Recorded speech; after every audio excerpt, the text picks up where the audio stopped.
If you don't know me, I'm Chad Lee. I started out as an agronomist, extension agronomist for UK about 15 years ago, working in corn, soybeans, and small grains.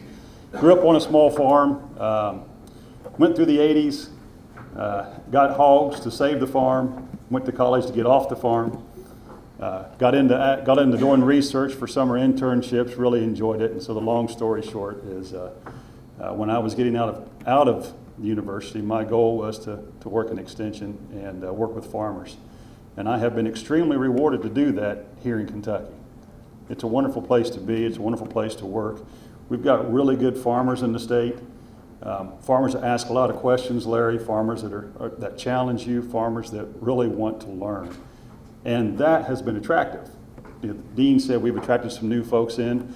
This Grain and Forage Center is part of that, but it's the farmers that throughout the state, the interactions that we have attracted some really, really strong folks into UK. So, before I do anything else, thank you, thank you, thank you. Thank you for your support. Thank you for your commitment. Thank you for your conversations.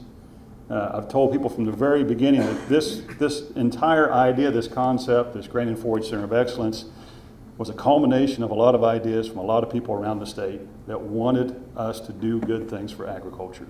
That's really what it is. And so the dean is spot on that this is the Ag Community Center. UK will have a logo on there, but a lot of other folks do as well. So let me briefly get into some of the key components of water quality. I'll put up no-till agriculture because I work in the grains world, and no-till agriculture was one of the first things, one of the first places to do no-till was here in Kentucky. We were some of the first farmers to figure it out. The university started partnering with those farmers, and now no-till is all over the world. In terms of soil conservation, in terms of holding on to water holding capacity, all of those things, they've seen the benefit worldwide now to that. And so our farmers are innovative, our farmers are thinkers. And this was not an idea that began in the ivory tower on the university. This was an idea that began out in the fields, farmers trying to make it work, the university coming along to partner. And I see a lot of what we do today in that same realm. In terms of water quality, this is one of our goals. This is a stream and spring that's flowing clean. On either side of that stream are large, very productive row crop agriculture fields. This is one of our goals in modern intensive agriculture. This is not the picture we see a lot of times in the press, but this is our goal. This is a real live shot. This isn't staged. I was out pulling soil samples and thought, well, what a pretty spot, and took a picture. And it wasn't until looking at it later, I was like, wow, that water's clean. That's what we're after.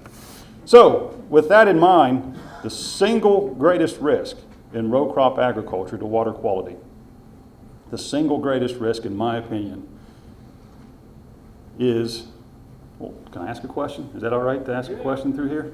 Somebody shout it out. What's the single greatest risk? Fertilizer use. Okay. What else? Pesticides, chemicals. What else? Erosion. Okay. Good thoughts. I'm going to submit to you that our single greatest risk is this. We put all of that management out there. We put all of those nutrients out there. We try to follow the best guidelines available. And then we get into a situation where we have a lack of water, or you could flip it around, we have a flood event, early spring. Some folks had that this spring. We get into a flood event. Right, Greg? And so those two situations, those weather extremes, can trump what it is we're trying to do in terms of management in our fields. And so being resilient to the vagaries of weather. I mean, it changed from what, 0 to 65 degrees in the last 10 days or so. And we're asking biological systems out in the field to handle that, to deal with that. And we're being expected that we don't have runoff issues from our farms under those kind of conditions, right? Are y'all tracking with me so far? So our single greatest challenge is these issues right here. Let me walk you through this. This is out of University of Delaware. This is from Josh McGrath, one of the new scientists we tracked in. Josh spent a lot of time in Delaware. He was very, very much involved with the Chesapeake Bay issues, what went on over there. He was a nutrient management specialist for Maryland. And so he was an agronomist that got caught into a whole lot of politics. We feel much more comfortable when we stay on the agronomy side of things, on technical things. There's two little lines there. The blue line is, what they've done is this is looking at a balance of how much do you apply versus how much is being removed from the field. How much do you apply versus how much is removed. That blue line is following their model, looking at manure history, tracking that, and trying to adjust for how much fertilizer in to apply. And you can see it steadily going down. The orange line is simply applying what you think you need per year without paying attention to what the soil is telling you. That fluctuation you see isn't a result of bad management. That fluctuation you see is a result of bad weather. Some years the weather's really good, you remove a lot of fertilizer in the crop like it's supposed to happen. Other years it's really bad. Those peaks you see, those are drought years. Those are years where the crop failed for some other reason. And so the biggest challenge we deal with is trying to overcome bad weather in there. So those are some of the challenges we deal with.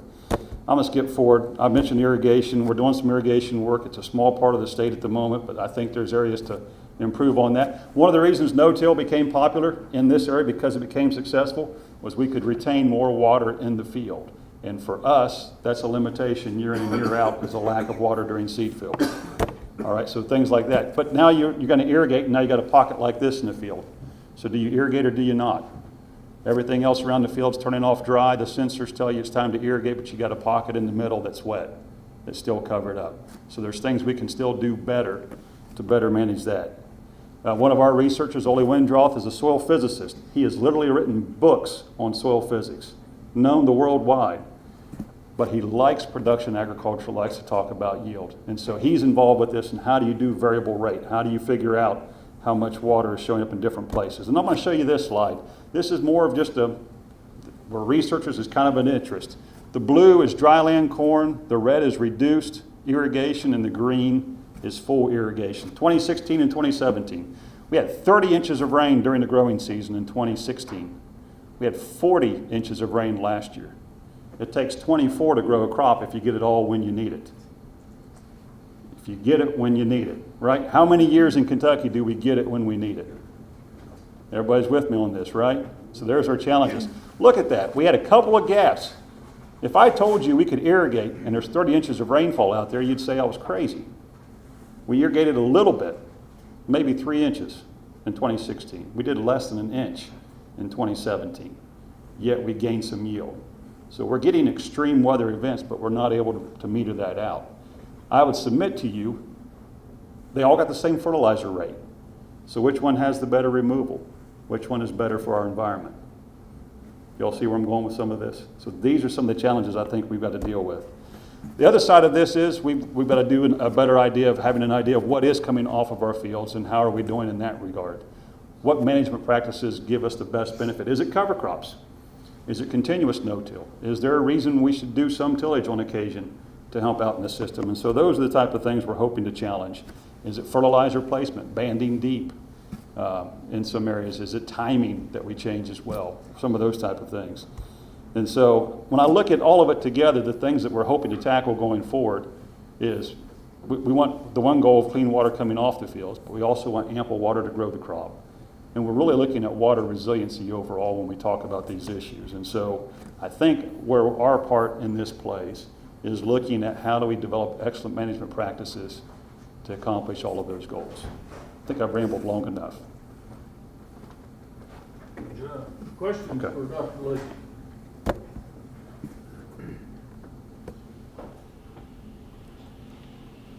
Now's the time. I got one. Yes, sir. We, the other night in Fayette County, they had a tour of Alltech. Yes. Which this group toured Alltech back in 2010 or something, I believe. But I asked one of the lady that was giving us a tour about how much they invested in plants versus animals. And I think she said about 20% of their business is plants. And I kind of thought, well, they have an opportunity there. Does Alltech in UK, have you all got together working on plant stuff at this time? You're right. They've done much more work on the animal side than they have on the plant side. And I have done a couple of research projects for them in some fields, but they've been limited so far. So there is opportunity for growth in that area. Yeah. One thing that really caught my attention, you know, when we have dry years, we have aflatoxin and vomitoxin problems. Correct. Of course, 10 years ago, I don't think the science was there to check it. I never had aflatoxin or vomitoxin until they discovered tests to check for it. But nonetheless, they have programs that they have feed additives that apparently you can feed with this corn that has high vomitoxin or aflatoxin and still, have a successful ration. That's quite interesting, and I never had heard that existed. But I mean, I see opportunities there with, us and UK and them getting together on some of this stuff.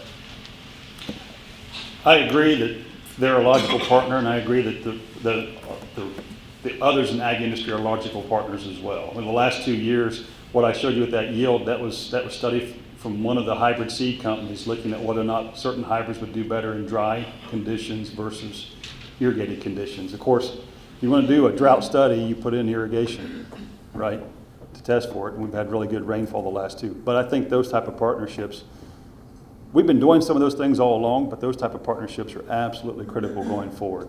This is not, the dean said it, this is the ag community's grain and forage center of excellence, and that requires producers, it requires industry, as well as the university folks working on it. Good points. Yes, sir. Are nitrogen stabilizers effective in drought as well as flood conditions, and would you recommend those on every pound of nitrogen applied? Excellent question. Are nitrogen stabilizers or enhancers, are they good in a drought as well as a flood, and would I recommend them all the way through? The short answer for today, for everybody else, is that there are some that work better in a drought than in a flood. Any one of them has about a 1 week to 2 week window for the ones that do work, and some of them don't. And so, if you want to talk more about that, we'll pull up a different slide set later, and I'll show you which ones do what in that regard.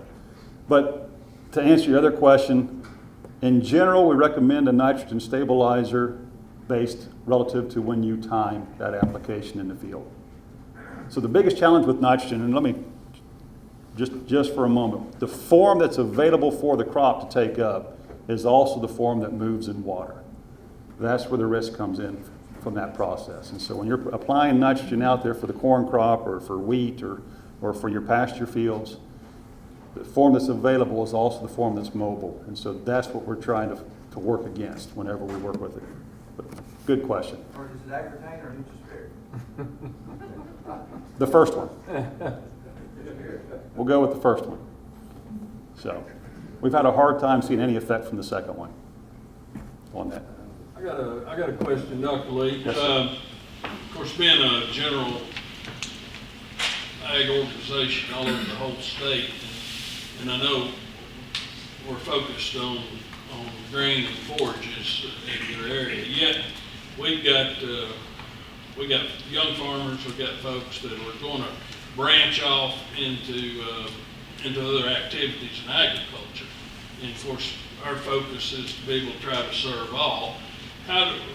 What's your vision for being able to connect to whether it's main campus or whether something in the far eastern part of the state, a project, because we want to see a variety, be able to serve everybody. So I know you're probably not staffed up in no means yet where you're going to be, but if you don't mind to kind of reflect on that a little bit. Yeah, so it's a great question. I'm going to answer a couple of different, and hopefully both of them get right to your point. The first one is the nucleus of the Grain and Forage Center of Excellence is at Princeton, but the impact is statewide. That's been the objective from the first day. In fact, the impact is region-wide. We got a lot of farmers across the river that come to us because their soils better reflect us than where their land-grant universities do their primary research, right? We got folks that come north of the border to our field days and to our events and such. And so I see the impact that way. And a lot of folks on campus are partnering with the folks at Princeton to do this research. So I see good work in that regard. I'm heading to East Kentucky next week for a workshop in that regard. So as far as I'm concerned, it's statewide. Now the second thing is the Grain and Forage Center of Excellence. Well, the number one customer of grain and forages in Kentucky are livestock, right? Whether it's cattle or it's poultry. You know, cattle, yeah, everybody knows, you know, we're #1 cattle state east of the Mississippi, and we all know that poultry's growing rapidly. And if those two industries aren't doing well, we're not doing well. And so we're interdependent on each other. And I think, at least what I have seen with our commodity board, let me back up for that. Commodity boards, corn growers last week. Corn growers funded over $300,000 worth of research and equipment for this next year going forward towards some of the things we're trying to do. They've also put together a membership campaign where part of that money counts as a contribution to the Grain and Forage Center. And they've done sort of a pre-release, just kind of internal, and they've already raised $70,000 just with that before they really sent it out. Last week they sent it out to the public. I see Larry at the soybean board. Soybean spent $600,000 in research last year to impact this area in this state. And so where I'm going with that is, what I do see one of Kentucky's strengths, from my opinion, is that agriculture, for the most part, we get along with each other. We recognize that we need each other. A lot of our farmers are into livestock and row crop as well, and I find that rewarding. I'm the agronomist, but no pun intended, pigs saved my bacon when I was a kid, right? Pigs are what got us through that cash flow. That's what saved our farm in the 80s. So, have I gotten to the point? Yeah. Okay. I can sometimes ramble too. Go ahead. Is the budget for the center, is it the university or is it the state government? So the Ag Development Board gave us a grant of $15 million, and that largely goes for infrastructure at the main facility. The groundbreaking is March, do you know? 15th, March 15th. March 15th is our groundbreaking on that. We are raising another $15 million to match, which is what Ag Development Board typically expects. And right now, we're at about 6.2, 6.3, not counting the corn growers' recent contributions in there, in that process. We've got about 3.5 years for that part, if I'm answering part of your question about the budget. So the budget's a combination. Yeah. Chad, I got a question. Yes, sir. We're excited about the project and the opportunity for Kentucky. In addition to water quality, one of the priorities of this group's been is water management. In addition to that, recognizing that there's ways that we can capture water or better utilize that precious resource on our farms that can have an economical benefit to the farmers, but also take the pressure off of other water supplies in the community. That could also benefit economic development. What do you see long term as we get into these projects, being able to have outreach, share that information, partnership with others, just kind of what you think long term here, both short term and long term, as we gather information, how we can benefit, yes, agriculture, but also by telling the story of agriculture, how we're doing our part in the rest of our economy. Wow, that's a lot of questions right there.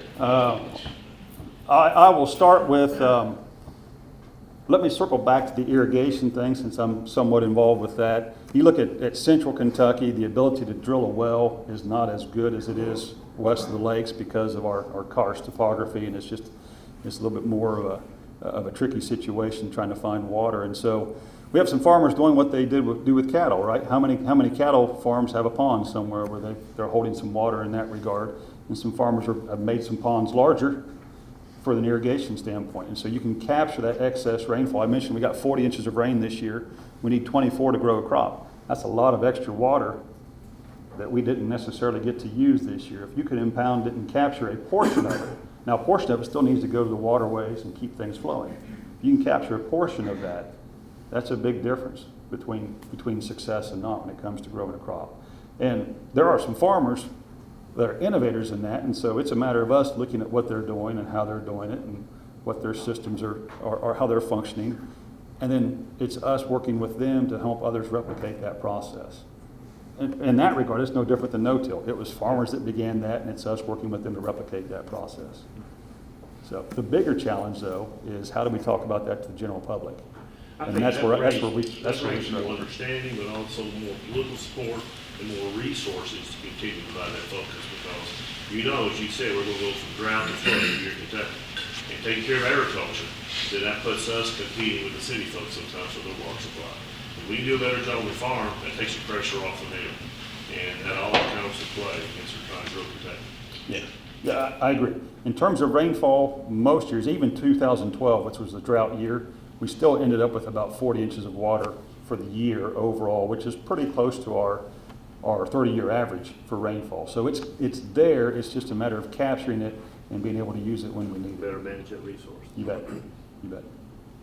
Good question. Other questions?